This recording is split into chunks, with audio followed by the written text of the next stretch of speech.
Our next experiment will again be on optics, and we will be finding out the focal length of a concave mirror. Now, as all of you know, concave mirror is a converging mirror. We will be using an object. This basically will be in the form of a needle. It will be sending two rays towards the mirror. One is this. It will go from the focus after reflection, and this, which initially is coming from the focus, will follow a parallel path and will try to meet the first ray at this point. Now obviously, whenever two refracted rays appear to be meeting, they always will form an image. Now if this is the object, in the same fashion you will be getting an inverted image of the same out here. Now you will be wondering that if the image is this, what is this standing for? Now this is again a needle known as an image needle, which is used to locate the image which is there right above it. The reason being, the image is although real and inverted, I can see it but I cannot locate it unless and until I use another needle to get its direction on the optical bench. Now in order to find out the focal length, the formula which I will be using is the basic mirror formula. 1 by V plus 1 by U is equal to 1 by F. This being the image distance, this being the object distance, F being the focal length of the mirror that you are using. Now U will be obtained from the distance between the object needle and the mirror. By the mirror I mean the pole position. Similarly, the image position V I can obtain by this distance. Now after conducting this experiment, I will only be having V and U values. Either I can solve for F analytically, or I can use even the graphical method. Here you can see that we have a graph of V versus U readings. Now can you tell me why I used a minus sign along with them? Because it is being formed on the negative axis. X and Y value that we have on the axis is negative. We have taken negative axis, exactly. Okay, negative and the reason for getting U and V values is because of the sign conventions that we follow in optics. Now you will be getting a graph of this shape.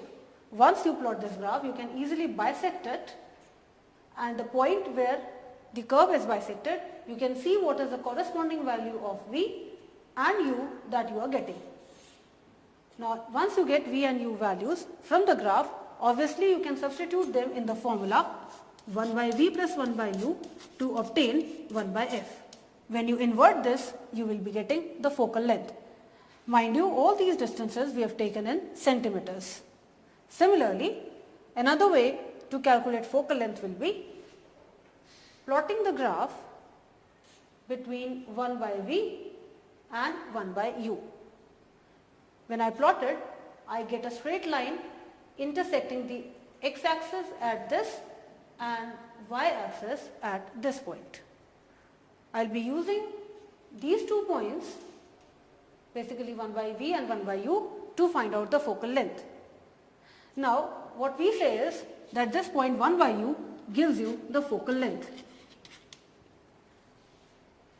Can you tell me why I have straight away said minus 1 by U to be equal to 1 by F?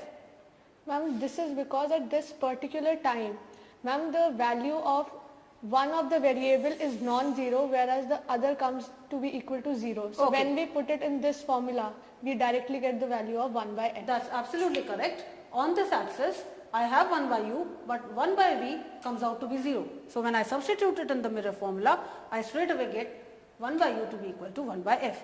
The negative sign only indicates the sign convention that you are taking. And since this is the formula, focal length will obviously be coming in negative. Now following this ray diagram, we will try to do this experiment on the optical bench. Basically we will be using U and V values.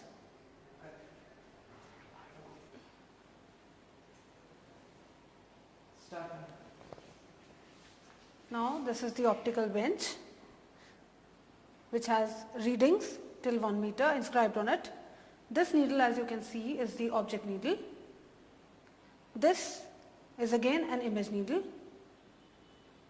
Now these two can be interchanged, and since these two look alike, I am using a small paper flag along with this needle to differentiate it from the next needle. You are free to choose any one of them as the object or the image needle. Now let me show you the main boss of this experiment, which is the concave mirror. You will be able to see this mirror now. This is a converging mirror. It will be giving us the inverted images.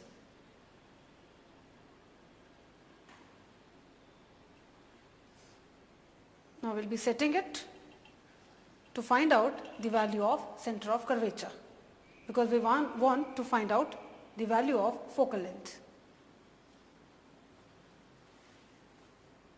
Before doing that, it is very necessary to remove the parallax error from this experiment. Excuse me, ma'am. What is parallax?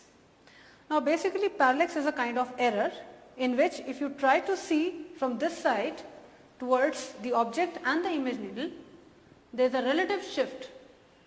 One appears to move slower than the other. So this is said to be parallax.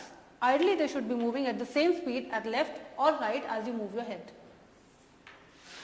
Now the reason why we want to find out the focal length is that I always have to work away from the focus in order to get the real images, because within the focus you will always get a virtual image which cannot be seen by any screen or by any image needle.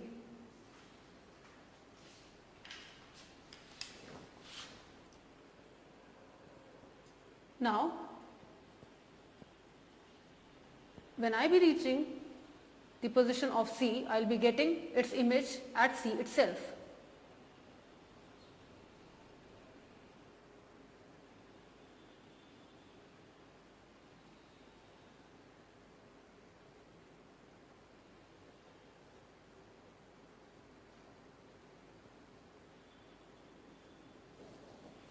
Now in the view of the camera, you can see the object needle.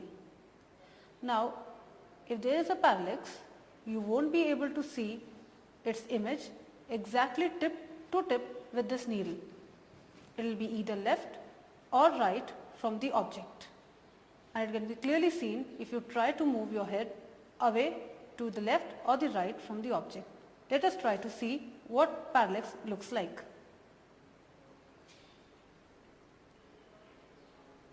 Now this inverted image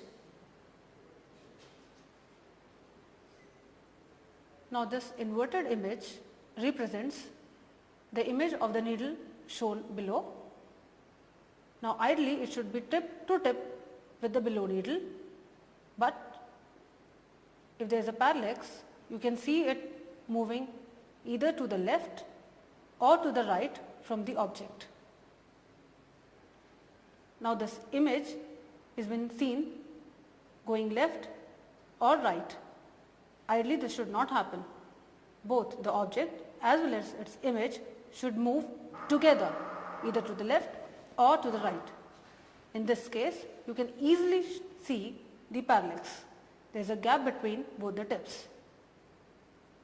They should be looking exactly one over the other. Now in order to take the further readings, you require to know the value of focal length. Focal length can be calculated from the center of curvature, which is double of it. The object, if it is placed at center of curvature, the image is also formed at it. The reading which is currently set on the optical bench has object placed on center of curvature. Side by side, you can also assure yourself that there is no parallax in this reading, because the image is exactly over the object needle, and even on moving your head left to right, both of them shift together. They are not separated in relation to each other. So this is the reading of center of curvature. Now having removed the parallax error and having found out the value of focal length, we are using these two uprights. This will be acting like your object, and this needle will enable you to locate the position of the image.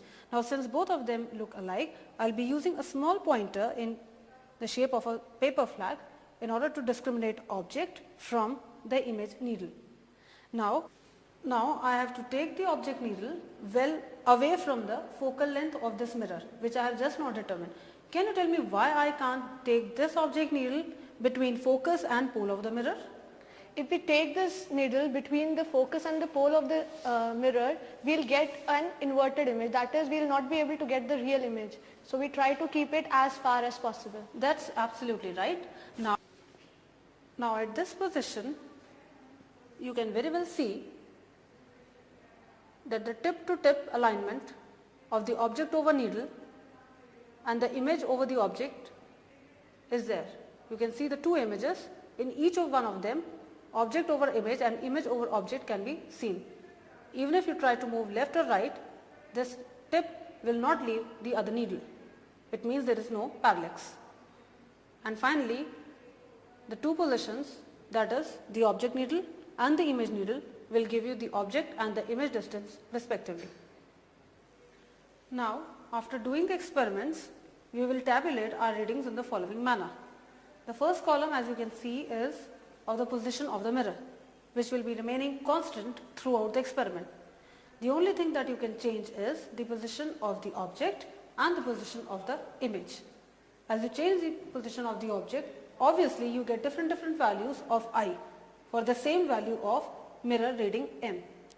Now, in order to find out the object distance, you subtract the position of the object from the mirror position.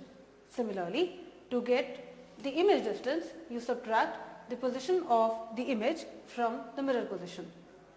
Now, having received the value of u and v, you can substitute them in a formula in the last column, 1 by u plus 1 by v, and you will be obtaining the inverse of focal length. If you re-inverse it, you will be getting the focal length of this mirror in centimeters. This is by the way of readings and taking the average that you received the value of f. The same can be done even using two graphical methods. Let us see how is it possible.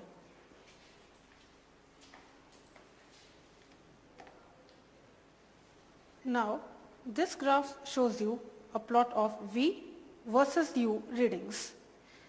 When you get the similar points as per shown, you can connect them using a smooth freehand diagram.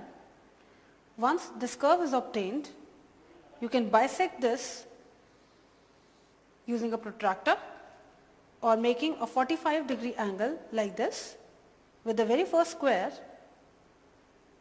and you will be cutting this curve at a particular point as shown in this graph.